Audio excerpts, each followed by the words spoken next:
Yung kaya paulit-ulit natin sinasabi sa mga naniniwala kay Marcos na kung ang mga Duterte nga hinudas, kayo pa kaya? Kaya wag kayong kasi ano lang talaga yan, lahat ng naniniwala ngayon kay Marcos, puppet niya lang yan eh. Ayan lang yung nakapront doon sa nakapront doon sa issue na para lumihis sa kanya.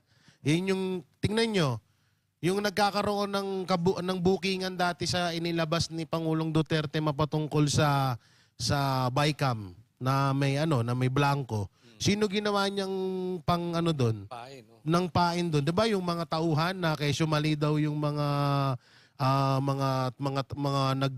gumawa daw noon. Tapos mga congress din ang naging puppet niya noon. Ngayon dito sa nangyaring korupsyon na siya rin mismo nagdeklara na iimbestigahan niya. Ang ginawa niya naman puppet dito, yan yung ICI. Yan yung puppet niya dyan ngayon. Para lumihis sa kanya. At yung sa mga vlogger naman, si Martin Romualdez naman ang nagpupundo doon. Di umano. Di umano. At De, pero alam mo, tama. Minsan may utak din pala ito. Meron. No? Oh, hindi, kasi from the very beginning, from E.S. Rodriguez, di ba? Mantakin mo, kasama mo from 6 years na dinidefend ka. Tapos, gayon, kay Torre. Yun ang isa sa pinakamalupit na tayo, hindi tayo pabor kay Torre, pero grabe ang ginawa ni Torre para sa kanya, tapos hinudas niya, di ba? Tapos eto na naman yung ICI nga, na parang ginamit lang sila Magalong. Meron pa, may Bersamin pa. Oh, si Bersamin din. Oo, meron Tama, pa, kaya nga may tama ito eh. Kaya si pag asusunod dyan, isang buwan o isang linggo nating pagtatawanan pag nilaglag niya si Claire.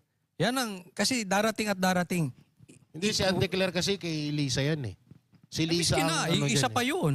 Meron pa siyang isang ilalaglag dyan Pero na sa marami tingin pa siya ko. ilalaglag dyan. Si ang matindi niya ilalaglag dyan si Romualdez. Punta na ron. Oh, papunta na rin eh. Kasi lahat pati yung nagtatanggol sa kanya, kaya niyang gano'n eh. Eh paano tong kakampi niya?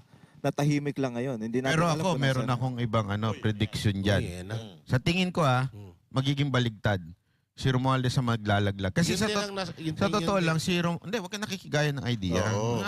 Isang Gusto dali lang niya yun. yun eh. Idea ko muna yun eh. Sorry na, sorry. Hindi. Kasi nga, ito si Romualdez, mautak to eh. Tandaan nyo, itong kinuhang campaign manager ni VP Sara Duterte. Ibig sabihin, politically, mautak siya. Diba? Kaya, si Marcos, sa tingin ko, sumusunod nga lang yan eh. Kay Romualdez eh. Pero baka unahan. Malay mo, Romualdez, unahan mo.